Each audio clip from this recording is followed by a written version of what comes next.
Welcome to student. आज का हमारा लेक्चर है आइगन वेक्टर्स। आइगन वेक्टर्स जो है वो आइगन वैल्यूज़ की ही थोड़ी सी एक्सटेंड फॉर्म है। अगर आपने आइगन वैल्यूज़ नहीं देखा तो आप आई बटन पे क्लिक करके वहाँ पर चेक कर सकते हैं। आइगन वैल्यूज़ का कंसेप्ट जब आपको क्लियर होगा तो फिर इंशाल्लाह आप उससे आगे जो इसके एक्सटेंड आगे कैले हैमिल्टन जो हमने किया है वो भी आपको आई बटन में मिल जाएगा। इसी तरह इसके जो भी एक्सटेंड सॉल्यूशंस हैं आइगन वैल्यूज से ही निकलते हैं। तो एक बार इंशाल्लाह आपको बेस अच्छी आ जाएगी तो उसके बाद आप आगे जो दूसरे इसके एडवांस टॉपिक्स हैं वो आप अच्छे से क्लियर कर सकेंगे।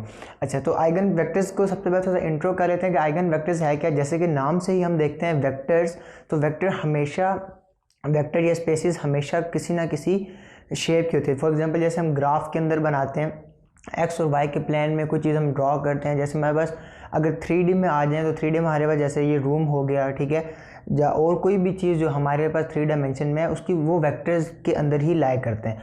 सो आइगन वेक्टर्स जो है यहाँ पर हमारे पास एक मैट्रिक्स है जो आगे हमारे पास हेल्प करेंगे कि इस मैट्रिक्स का जो हमारे पास वेक्टर है वो किस किस तरीके से बनना चाहिए।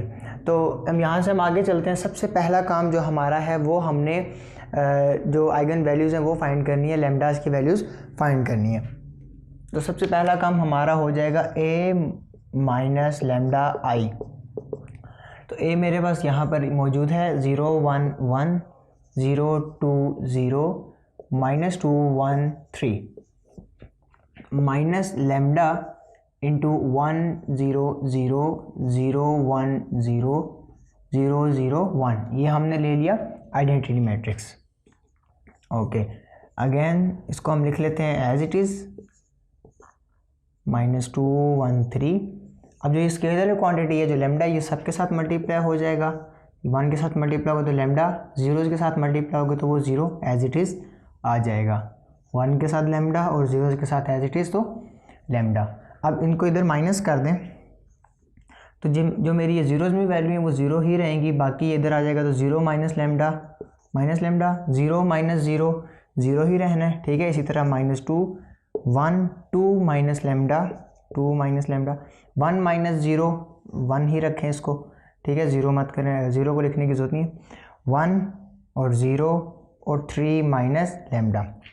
अच्छा, ये था हमारा यहाँ पे a माइनस लैम्डा आई का जो हमारे पास सॉल्यूशन था। इसे मूव जो नेक्स्ट है हमारे पास वो हमारे पास ये है कि अगर हम a माइनस लैम्डा आई का डिटर्मिनेंट ले लें तो वो हमारे पास आ जाएगा 0 के इक्वल। तो हम यहाँ पे इसका डिटर्मिनेंट फाइंड आउट करते हैं। Minus lambda 1 1 0 2 minus lambda 0 -2 1 3 minus lambda. Okay, तो यहाँ पर हम इसका डिटर्मिनेंट निकाल लेते हैं। माइनस लैम्डा से ओपन करते हैं इसको, minus lambda into square bracket -2 minus lambda into 3 minus lambda 2 minus lambda into 3 minus lambda. Okay, 0 multiply by 1 minus 0। Again next है 0 तो वो पूरी टर्म ही 0 हो जाएगी। And again -2, so -2 into 1 multiply by 0 0 minus 1 multiply by 2 minus lambda, तो 1 multiply by 2 minus lambda. ये हमारे पास आ जाएगा यहाँ पे डिटर्मिनेंट। ओके, सो -2 माइनस लैम्डा, ये 0, इसको माइनस लैम्डा को मल्टीप्लाई कर दें इनके साथ, तो इस तरीके से हमारे पास आ जाएगा -0। अच्छा, ये 0 को ख़त्म कर देते हैं, ठीक है, क्योंकि 0 लिखने का फ़ायदा नहीं है। 2 को 0 से मल्टीप्लाई किया 0, उसको रहने दें, माइनस माइनस +2, और यहाँ पे साथ मेरे पास आ जाएगा 2 माइनस लैम्डा, ठीक है। ये मैंने इनको मल्टीप्लाई कर दिया, 0 को छोड़ दिया, नहीं लिखा, और ये माइनस इससे मल्टीप्लाई हो गया, माइनस माइनस प्लस हो गया। अच्छा, इन दोनों में अगर मैं एक चीज़ देखता हूँ कॉमन, जो मेरे पास कॉमन है वो क्या है, 2 माइनस लैम्डा मेरे पास यहाँ पर कॉमन है। और बाकी अगर मैं यहाँ पर देखूँ minus lambda into 3 minus lambda और +2। ओके, और यहाँ पर जो मैं देख रहा था कि मेरा डिटर्मिनेंट इक्वल टू 0 है, तो ये मेरे पास डिटर्मिनेंट इक्वल टू 0 है। तो ये दोनों कंडीशन आपस में एक बारी 0 के इक्वल होंगी, तो लैम्डा -2 इक्वल टू 0, और इधर मेरे पास आ जाएगी minus lambda into 3 minus lambda +2 equal to 0। यहाँ से लैम्डा की वैल्यू फाइंड आउट कर सकते हैं 2, यहाँ से लैम्डा की वैल्यू फाइंड आउट कर सकते हैं, माइनस लैम्डा को मल्टीप्लाई करें -3 lambda minus minus plus lambda square +2 equal to 0, इसको रीअरेंज कर लें, lambda square minus 3 lambda plus 2 equal to 0, mid term break कर सकते हैं, lambda square minus lambda minus 2 lambda plus 2 equal to 0, lambda common ले लें तो lambda minus 1 minus 2 into lambda minus 2 lambda minus 1 equal to 0, lambda minus 1 common आ गया और आ गया lambda minus 2 equals to 0, दोनों को बारी बारी 0 के एक बार रख लें, lambda is equal to 1, lambda is equal to 2। तो यहाँ पर अगर मैं फाइनल में लेमडास की वैल्यू देखूँ तो वो है मेरे पास 1, 2, 2। अगर तो यहाँ पर मेरे पास लेमडा की 3 वैल्यूज़ आ गई हैं, तो एक हमारे पास कुछ 2-3 बेनिफिट्स हैं। मैं ज़रा आपको यहाँ से एक्सप्लेन करता हूँ कि पहली चीज़ कि मैंने यहाँ से जो कॉमन आ रहा था वो मैंने फटाफट कॉमन क्यों लिया, वो इस वजह से कि अगर मैं इनको मल्टीप्लाई कर देता तो ये बहुत बड़ी इक्वेशन बन जाती और वो हम थोड़े से अलग मेथड की तरफ चले जाते। तो जब भी आपने वेक्टर स्पेसेस फाइंड करें तो आपने याद रखना है कि आपने लेमडा की वैल्यूज़ फाइंड करनी है। इस वजह से इसको आप ज़्यादा से ज़्यादा आप इसको अलग अलग रखें, मतलब कि जो कॉमन आ सकता है वो कॉमन ले लें और बाकी इसको आप अपने लिए आसानी करके इसको सॉल्व करें। आगे जाके भी ये सॉल्व हो सकता है, जाहिर सी बात है, आगे जाके सिंथेटिक डिवीजन भी लग सकती है, उस तरीके से भी सॉल्व हो सकते हैं, लेकिन ये कुछ थोड़ा सा इफेक्टिव और ईजी मेथड था हमारे लिए। सेकंड चीज़ ये कि हमारे पास यहाँ पर लेमडा की 3 वैल्यूज़ नहीं है, 1, 2 एंड 2। तो इन वैल्यूज़ को यूज़ करते हुए मैं अपने वेक्टर्स निकालूंगा। मैं ज़रा ये साइड इरेज करके फिर यहाँ से आगे मूव ऑन करते हैं। सो यहाँ से हमारे पास इसके बाद आगे आ जाता है, हम सबसे पहले यहाँ पे लिखेंगे फॉर आइगन वेक्टर्स। ठीक है, वेक्टर्स यूज़ करें, स्पेसेस यूज़ करें। हमारे पास है a minus lambda I into X is equal to 0। ठीक है, अब आइगन वेक्टर्स हमें ये बात करता है।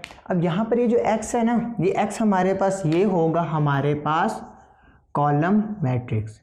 ठीक है, x ने हमारे पास होना है कॉलम मैट्रिक्स। अब ये 3/3 का तो x हमारे पास भी 3 रोज का एक ही कॉलम के अंदर मैट्रिक्स होगा। अच्छा, इसके बाद थोड़ा सा आगे चलते हैं।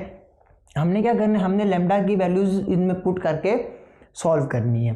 तो मेरे पास जो था यहाँ पर a माइनस लेमडा आई, मैं क्या करता हूँ, मैं यहाँ पर लिखता हूँ कंसीडर, ठीक है, lambda consider as lambda is equal to 1। सबसे पहले लेमडा की पहली वैल्यू इनपुट करनी है।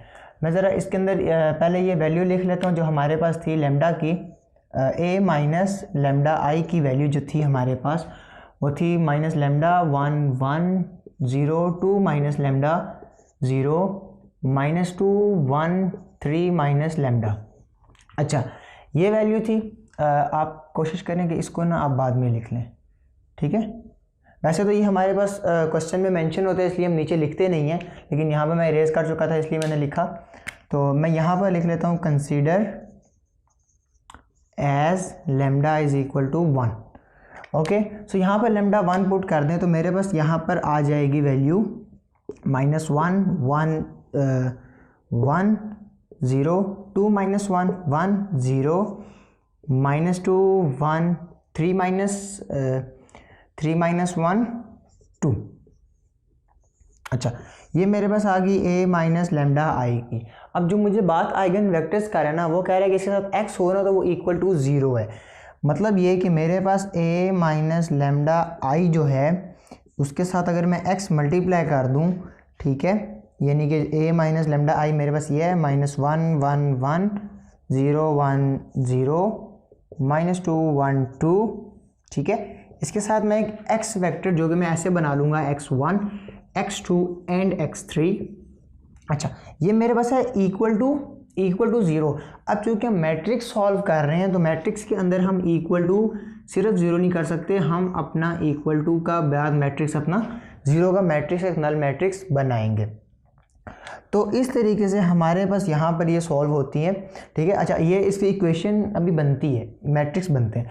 आगे हमने क्या करना है, हमने आगे इसका ऑगमेंटेड मैट्रिक्स बनाना है और उससे आगे हमने चलना है। तो मैं यहाँ पर लिख लूँगा हेयर ऑगमेंटेड मैट्रिक्स भी इज।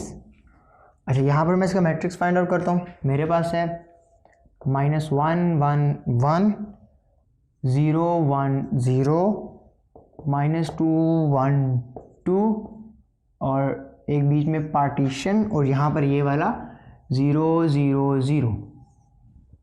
ओके, तो सबसे पहला काम जो हमने अब यहाँ पर गॉस जॉर्डन मेथड अप्लाई करना है, तो सबसे पहला काम जो है हमारे पास यहाँ पर हमने इसको -1 से मल्टीप्लाई कर देना। तो मैं इसको जब -1 से मल्टीप्लाई करूँगा, मैं लिख लेता हूँ -1 इंटू रो 1 गिव्स अस रो 1 न्यू। मैं इसको -1 से मल्टीप्लाई करता हूँ तो 1 0, इसका भी साइन चेंज हो जाएगा और 0 दूसरी तरफ एज इट इज़ आ जाएगा। अच्छा, नीचे वाली entities same as it is आ जाएंगी। ओके, अब मैंने इसके नीचे 2 0 बनाने हैं, तो फर्स्ट को मैं एज इट इज़ लिख लूँगा और मैं इसको इसमें से माइनस कर दूँगा, फिर इसको भी इसमें आके माइनस कर दूँगा। तो रो 2 माइनस रो 1 गिव्स अस रो 2 न्यू, रो 3 माइनस रो 1 गिव्स अस रो 3 new. 1 minus 1 0, 1 minus 1 0, 1 minus 0 1, 0 minus 0 0, 1 minus 2 minus 1, 2 minus 2 0 0 0। Okay, अब अगर मैंने नेक्स्ट देखना हो तो ये 1 है, इसके नीचे 0 बना हुआ है, ये 0 पहले से बना हुआ है। तो मैं यहाँ पर अब गॉसियन अलजेब्रिक मेथड पे आ जाता हूँ। तो बाय गॉसियन अलजेब्रिक इक्वेशंस मेरे पास यहाँ पर इक्वेशन बन जाएंगी x1 plus x2 x3 is equal to 0। यहाँ पर आ जाएगी x2 minus x3 is equal to 0। ठीक है, और यहाँ पर मेरे पास अगर मैं थर्ड इसमें से बनाना चाहूँ, नहीं तो मैं खुद भी निकाल सकता हूँ। ठीक है, वो भी मैं दोनों तरीक़ों से मैं बना सकता हूँ। अगर आप यहाँ पर लिख लेना 0x3 इज इक्वल टू 0, तो इससे भी कोई फ़र्क नहीं पड़ता। ठीक है, अच्छा, अब मेरे पास है इन लीडिंग टर्म्स के अंदर हम इनको लिख लेते हैं। ठीक है, x3 को जो है वो मैंने ले लिया t। ठीक है, x3 एक डिपेंडेंट हो गया t पे। x3 को यहाँ पुट करें तो x2 minus T is equal to 0, x2 is equal to T, x2 भी t पे डिपेंडेंट हो गया। अब इसको यहाँ पुट करें तो x1 minus plus 2t is equal to 0, x1 is equal to minus 2t। अब ये मेरे पास आगे 3 वैल्यूज। अगर मैं इनको मैट्रिक्स के सॉल्यूशन में ही लिखूं तो x1 x2 x3 are all equals to, यहाँ से शुरू करेंगे -2t, यहाँ पर t और यहाँ पर भी t। ओके, तो ये हमारे पास एक तो सॉल्यूशन आ गया। लेकिन इस सॉल्यूशन के अंदर हम थोड़ी सी और खूबसूरती ले जाएंगे। वो किस वजह से कि अब ये जो t है ना, ये तो चेंज होते रहेंगे। अब जैसे हमारे पास वेक्टर्स के अंदर होता है, अगर आपने वेक्टर्स पढ़े हुए हैं तो आपने देखा होगा कि कोई भी वेक्टर है, जैसे हमारे पास हो गया 2i + 3j। ठीक है, तो अब यहाँ पर हमारे पास जो वो i's चेंज होते रहते हैं। ठीक है, लेकिन ये जो है 7 हमारे पास एक कांस्टेंट रहते हैं। जैसे हमारे पास पावर होगी, ठीक है, तो हमने क्या करना है, हमने यहाँ पर एक बेस वैल्यू बनानी है। ठीक है, जैसे ये बेस वैल्यू होगी, ये 7 आगे चेंजेबल चलते रहेंगे हमारे पास। तो मैं इसके लिए क्या करता हूँ, अगर मैं इनमें देखूँ तो मुझे t कॉमन नज़र आ रहा है। ठीक है, अब मुझे t कॉमन अगर नज़र आ रहा है तो मैं t को कॉमन ले लेता हूँ और मेरे पास यहाँ पर आ जाएगा -2 1 1। तो अब अगर मैं इसको देखूँ तो ये मुझे मेरा एक सॉलिड सॉल्यूशन नज़र आ रहा है, क्योंकि इसमें एक प्रॉपर इसमें एक बेस है। ठीक है, एक बेस प्रॉपर इसमें फिक्स है, और उसके बाद जो है मेरे पास आगे t जो है वो चेंज हो रहे हैं। ठीक है, फॉर एग्जांपल ये कि t जो है मैं लेता हूँ 2 यूनिट। तो अगर मैं इसको ले लूँ x1 x2 x3, तो x1 मेरे पास उसका 2 मल्टीपल हो जाएगा, x2 मेरे पास उसका 2 मल्टीपल हो जाएगा, x3 मेरे पास उसका 2 मल्टीपल हो जाएगा। ठीक है, लेकिन अगर मैं यहाँ पे लूँ तो वो मेरे लिए थोड़ा सा ऑड लगता है। तो ये मेरे पास फिक्स टर्म्स आ गई। ठीक है, मतलब आप ये कह सकते हैं कि ये x1 x2 x3 एक बेस आ गई। मैंने जो भी t की वैल्यू लेनी है वो उसके साथ उतना मल्टीप्लाई होकर उसको सॉल्व कर देगा। यहाँ पर भी ये हो सकता है, लेकिन ये थोड़ा सा एक प्रॉपर मेथड नज़र आता है और हमने सॉल्यूशन में भी ये यूज़ करना है, तो इसलिए आपने इसको यहाँ तक लेके आना है। अच्छा, इसके बाद जो हमारा था, हमने 1 से सॉल्व कर लिया, अब हमने सॉल्व करना है 2 से। लेकिन यहाँ पे मैंने ऐसे आपको कहा था कि हमारे पास एक अच्छा सॉल्यूशन आया है। वो किस वजह से आया? वो इस वजह से आया कि आप देखें ये 2 और ये 2 दोनों सेम हैं। अब ये सेम है तो हमें इनके लिए एक बार ही सॉल्यूशन करना पड़ेगा। अगर ये सेम ना होते, ठीक है, लेट्स से कि हमारे पास एक होता -2, तो फिर हमें इसको अलग से सॉल्व करना पड़ता। लेकिन अगर मैं यहाँ पर देखता हूँ तो मेरे पास ये दोनों, ठीक है, ये दोनों मेरे पास 2 और 2 दोनों सेम है, तो मुझे अब इसको एक बार ही सॉल्व करना पड़ेगा। तो ये चीज़ आपके लिए अच्छी थी, लेकिन ये आपने माइंड में रखनी है कि जब ये डिफरेंट आएंगी तो आपने फिर 3 बार ये मेथड अप्लाई करना है। तो मैं आगे मूव ऑन करता हूँ लैम्डा इज इक्वल टू 2 के लिए। इसके बाद हम आ जाते हैं आगे, ठीक है, a माइनस लैम्डा, और ये मैंने अपना फर्स्ट का सोल्यूशन लिख लिया। तो अब हमने आगे करना है लैम्डा, ठीक है, 2 लेना है, तो हम लिखेंगे consider as lambda is equal to 2। तो मैं यहाँ पर पुट कर लेता हूँ, तो मेरे पास यहाँ पर आ जाएगा a minus lambda I is equals to minus lambda 1 1 0 sorry minus lambda नहीं -2 2 -2 0 0 -2 1 3 -2 1, ठीक है। मैंने यहाँ पर लैम्डा 2 पुट करके डायरेक्टली सॉल्यूशंस कर लिए। अच्छा, जैसे हमने अभी पीछे ही देखा था, ठीक है, वही मेथड हम थोड़ा सा एक्सटेंड, आपने जैसे मैंने पहले सॉल्व किया उसी तरह सॉल्व करना है, ठीक है, लेकिन मैं यहाँ पर थोड़ा डायरेक्ट कर लेता हूँ क्योंकि मैं आपको एक बार वो चीज़ सिखा चुका हूँ। तो इसके बाद मैंने x का मैट्रिक्स बनाना था, x1 x2 और x3 का, ठीक है। उसके बाद मैंने क्या करना था, मैंने करना था इक्वल्स टू 0।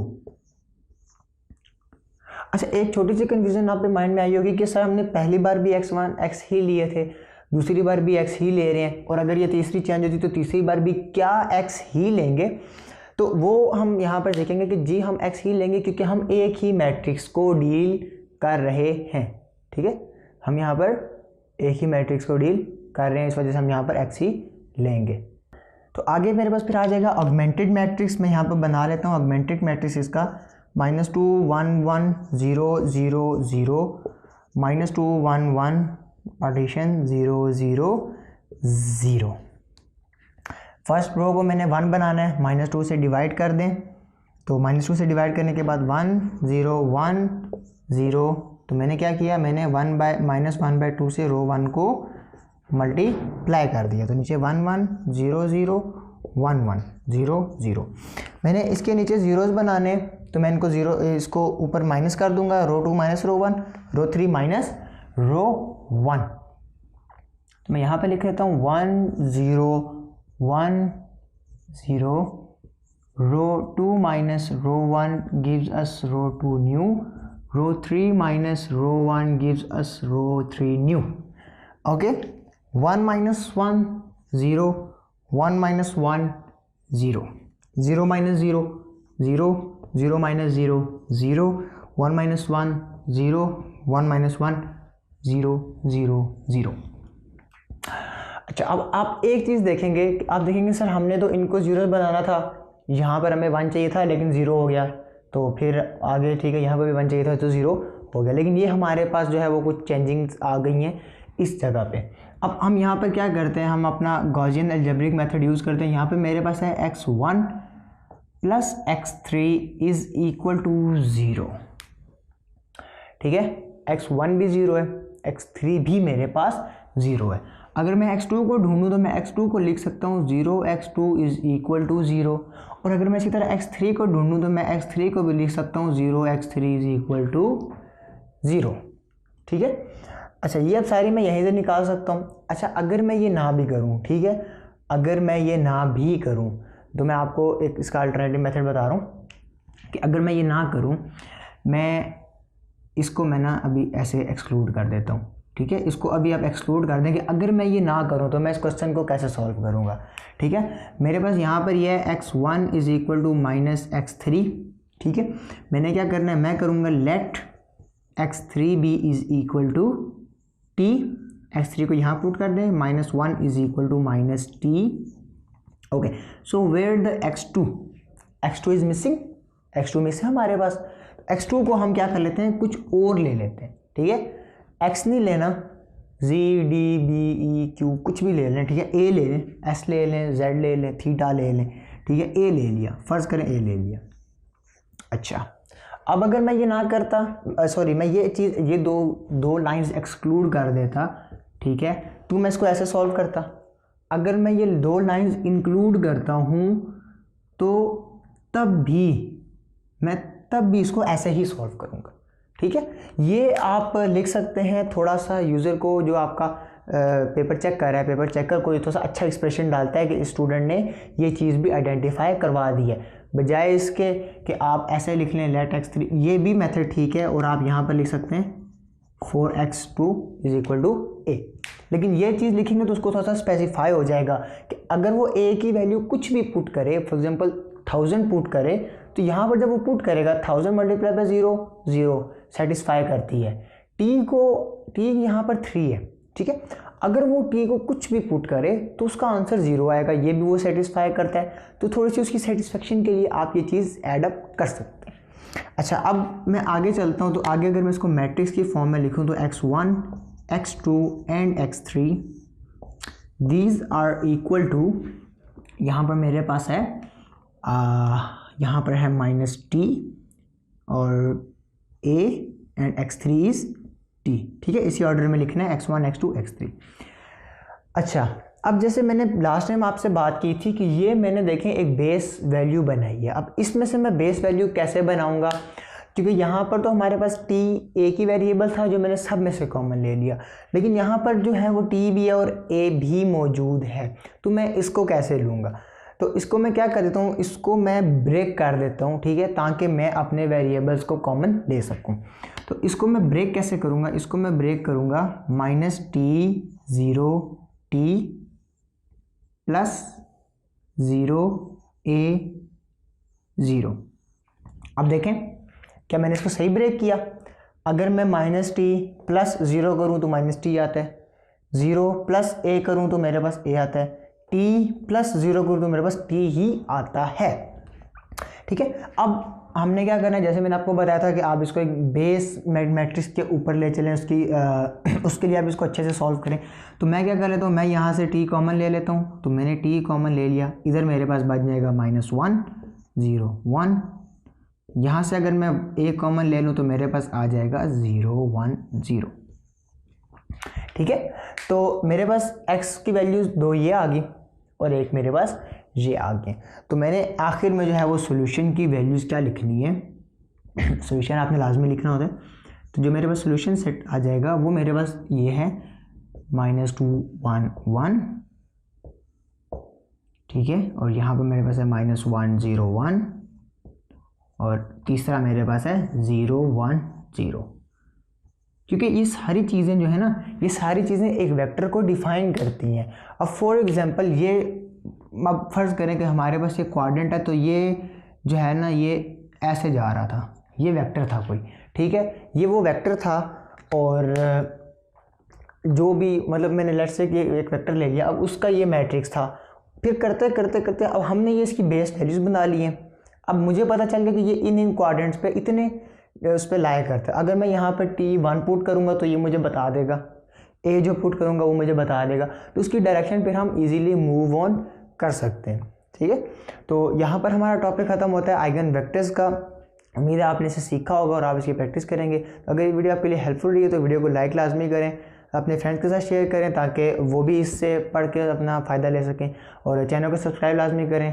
कमेंट सेक्शन में अपनी राय का इज़हार ज़रूर कीजिए करें कि आपको कहाँ पर जो है वो आपको कौन सा पॉइंट मेरा एक्सप्लेन करने का अच्छा लगा और कौन सा आपको अच्छा नहीं लगा, जो मुझे इंप्रूव करने की ज़रूरत है, तो वो मैं इंशाल्लाह ज़रूर करूँगा। मिलते हैं नेक्स्ट वीडियो में, तब तक के लिए अल्लाह हाफ़िज़।